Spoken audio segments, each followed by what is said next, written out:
आज हम बात करेंगे नाज़ी कौन थे, नाज़ीवाद क्या था, नाज़ी क्रांति क्या थी। तो जर्मनी में उस समय फर्स्ट वर्ल्ड वार के बाद एक दल बहुत सक्रिय था जिसको बोला जाता है राष्ट्रीय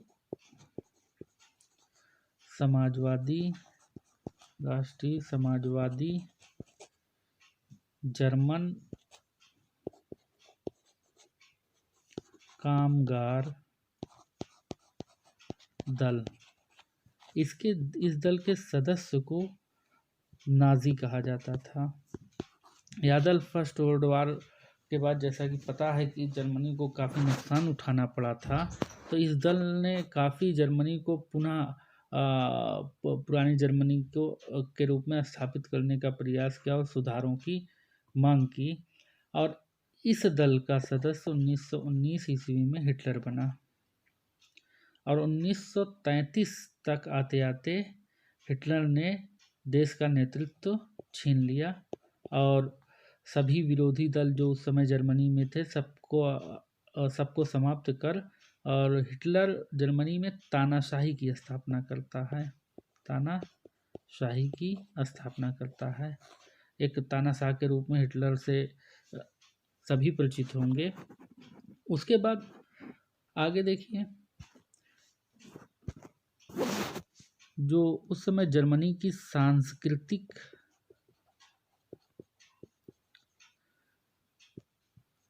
आर्थिक राजनैतिक तथा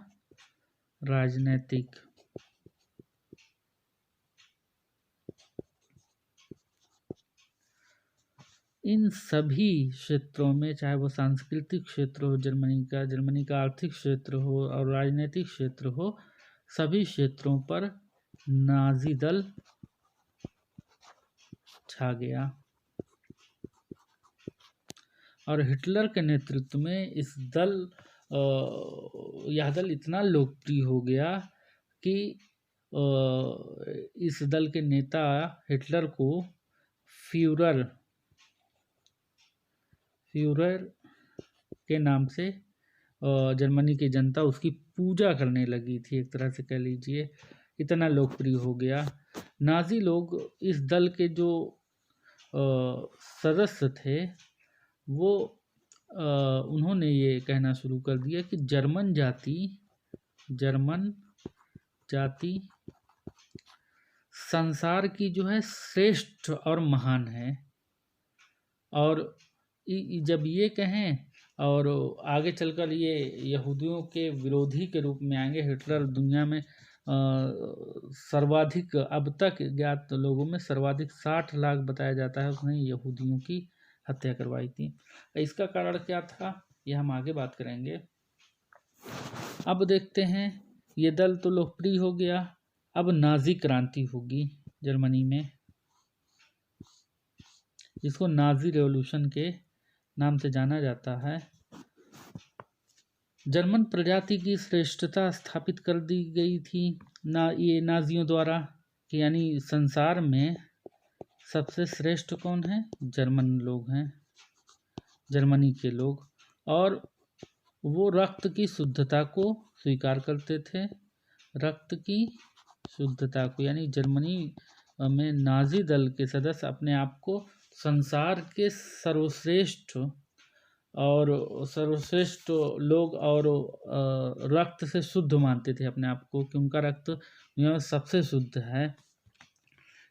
और इसके अतिरिक्त अब देखिए कि जर्मनी में जो और लोग थे, जैसे यहूदी थे और लोग जाकर जो बसे थे, अब इस दल के लोगों ने उनको बाहर करने की नीति अपनाई, बाहर करने का प्रयास किया। और ये अपनी सरकार से क्या उम्मीद करते थे, जो क्रांति के नाम से जानी गई, ये अपनी सरकार से कहते थे प्रत्येक व्यक्ति को, जो जर्मन मूल का है, प्रत्येक व्यक्ति को क्या हो, नौकरी मिले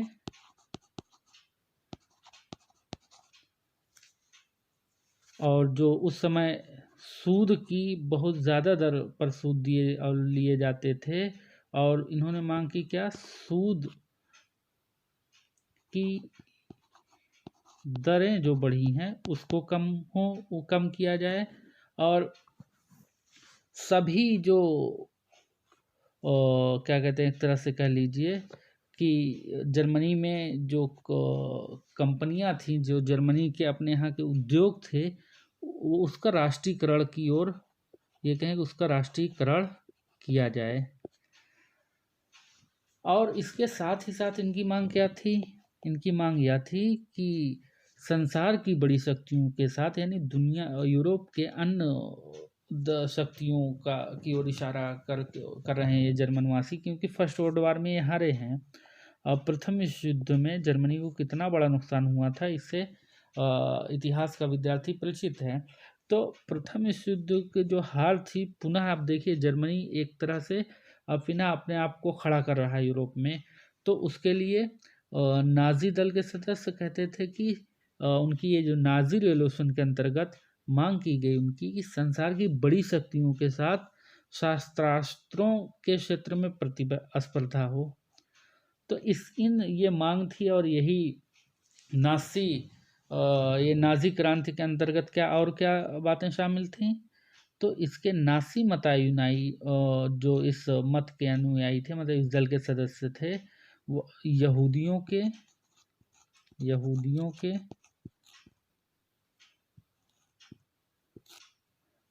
के साथ साथ बोल्शेविक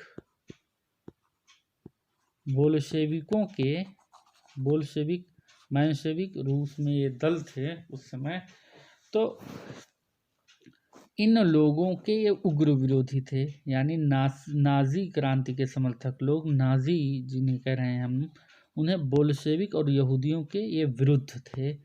क्यों विरुद्ध थे, ये आगे बताएंगे। और नाजियों का जो समर्थन किया, ये नाजी क्रांति के समर्थक समाज के जिन वर्गों ने किया, उसमें सैन्य अधिकारी थे, कृषक थे, छात्र थे, मध्यम वर्ग था। क्योंकि जर्मनी का मध्यम वर्ग जर्मनी की पराजय से वो असंतुष्ट था, क्योंकि जर्मनी को वो चाहता है जर्मनी जीते। मध्यम वर्ग ने इसका समर्थन किया नाजी क्रांति का, और जिसका परिणाम स्वरूप वो आगे देखेंगे, नाजी दल का ही हिटलर की तानाशाही थी कि सेकेंड वर्ल्ड वार हो गया। ये लोग इन्होंने समर्थन किया, और नाजियों पूरा जो जर्मन जनता थी वो समर्थन करती थी नाजी क्रांति का उन्होंने समर्थन किया, और हिटलर इसी का लाभ उठाया। जैसे कि गोएबल्स का नाम है, गोएबल्स ने हिटलर का साथ दिया, तो हिटलर शासन की बागडोर अपने हाथों में ले लेता है जर्मनी को, और अपने हाथों में लेकर उसकी ये क्रांति की जो विचारधारा, जो ये एक तरह से क्रांति कोई ऐसी क्रांति नहीं थी कि जिसमें खून बहा हो या सत्ता परिवर्तन हुआ। तो यहाँ हमें दिखाई पड़ता है कि नाजी क्रांति के अंतर्गत हिटलर ने बागडोर जब संभाली जर्मनी की 1933 में, तो उसने राजनीतिक एवं मनोवैज्ञानिक दोनों प्रचार प्रसार करने लगा उस क्रांति का जो पक्ष था। और नाजियों का तो दल काफ़ी सक्रिय रहा, नाजी क्रांति ये चलती रही कि उन्हें एनर्जी मिलती रहे इस क्रांति के माध्यम से। द्वितीय विश्व युद्ध के पश्चात जो पराजय जर्मनी की हुई, उसके बाद नाजी क्रांति का प्रारंभ शुरू हो गया। नाजी क्रांति मतलब का पतन बाद में हो गया। अब अगला जो पॉइंट है हमारे पास वो है नाजिज्म, नाजीवाद या नासीवाद। ये क्या था नाजीवाद, आइए देखते हैं। जर्मनी में 1933 से 1945 के मध्य ये विद्यमान रहा नाजीवाद। और ये एक तरह की एक विचारधारा थी। क्या थी? विचारधारा।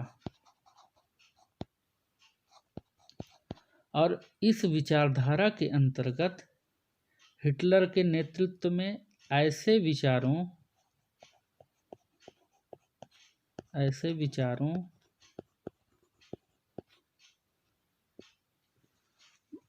व्यवहारों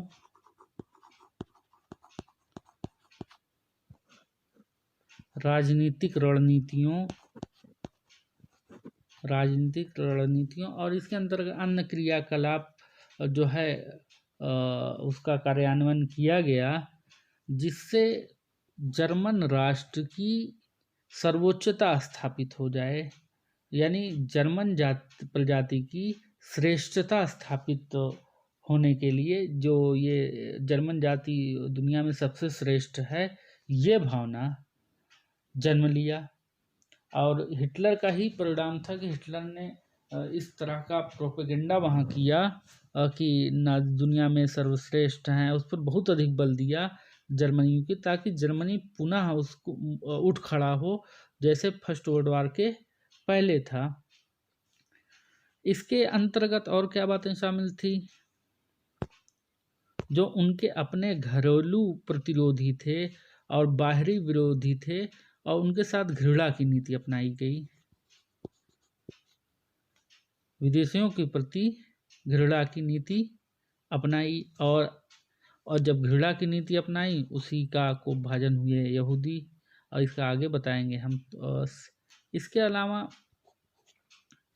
इसके प्रचार के लिए, नाजीवाद के प्रचार के लिए हिटलर ने साम दाम दंड भेद की नीति अपनाई, और एक तरह से भावनात्मक आधार पर जर्मनी की जो जनता थी, जो जर्मन नस्ल के लोग थे, उनकी सर्वश्रेष्ठता का प्रतिपादन कर दिया गया। ऐसी वृत्ति जन्म ले रही थी, ऐसी सोच जर्मनी में जन्म ले रही थी कि नाजी दल जो था वो नाजी दल के आदेशों का वो निर्विरोध एक तरह से कह लीजिए पालन कर रही थी जर्मनी की जनता। नाजी विचारधारा के जो समर्थक लोग थे, उन्होंने यहूदियों को और साम्यवादियों को पूरी तरह से नष्ट करने पर उतारू थे। उनका क्योंकि यहूदियों से हिटलर इतना नफरत कर रहा है, 60 लाख यहूदियों को मार रहा है, और उन यहूदियों को ले जाकर गैस के चैम्बर में उनसे जाकर दासों जैसा काम ले, जब वो काम करने लायक नहीं बचते तो गैस चैम्बर में डालकर उनको मार दिया जाता था। तो इसके पीछे कारण ये था कि प्रथम विश्व युद्ध में जर्मनी हारा था। हिटलर का मानना था कि यहूदियों ने उसके साथ विश्वासघात किया था जर्मनी के साथ, और इसीलिए जर्मनी हारा था। और उस समय जो प्रशासन, जब उसका सदस्य बना था 1919 में, उस समय यहूदियों का जर्मनी के प्रशासन पर काफ़ी प्रभाव था। तो इसलिए यहूदियों को इस विश्वासघात के कारण यहूदियों को एक के बाद एक अपना काल में जो नाजीवाद के समर्थक लोग थे, नाजी वो जर्मन जाति की प्रगति के लिए वो मानते थे कि जर्मनी को युद्ध करना पड़ेगा। वो युद्ध करे बिना जर्मन जाति की प्रगति नहीं हो सकती, और जिसका परिणाम हुआ कि एक फर्स्ट वर्ल्ड वार हुआ था, सेकेंड वर्ल्ड वार की ओर जो है वर्ल्ड अग्रसित हुआ। तो जर्मनी की जो नाजीवादी विचारधारा थी, जो नाजी दल के समर्थक लोग थे, वो जर्मनी को पुनः फर्स्ट वर्ल्ड वार से पहले की स्थिति में लाने के लिए उन्होंने ये सारा अपने यहाँ विचारधारा का विकास कर, उस विचारधारा के अंतर्गत वो कार्य कर रहे थे। लेकिन दुर्भाग्य से द्वितीय विश्व युद्ध में भी जर्मनी पराजित होता है, और जर्मनी के पराजय के साथ ही ये विचारधारा का पतन हो जाता है। इसके बाद आप देखेंगे कि जर्मनी में हिटलर ने यहूदियों को बड़े पैमाने पर मारा। 60 लाख यहूदियों की चर्चा मैंने की आपसे, और उस समय एनी फ्रैंक ने एक डायरी लिखी थी, 4 वर्ष की थी, बाद में ये गिरफ्तार कर ली गई। हिटलर ढूंढ के यहूदियों के परिवार को पकड़वा कर उनसे ले जाकर एक जहाँ जहाँ यहूदी बसते थे वहीं उनको नज़रबंद कर दिया, और कुछ जो काम करने लायक थे उनको लाकर उनसे मजदूरी करवा। जब वो काम करने लायक नहीं रह गए, जैसा कि मैं बता भी चुका कि उनको चैम्बर में डालकर मरवा देता था, गैस का चैम्बर। तो एनी फ्रैंक जो फ्रैंकफर्ट जर्मनी में पैदा हुई यहूदी थी।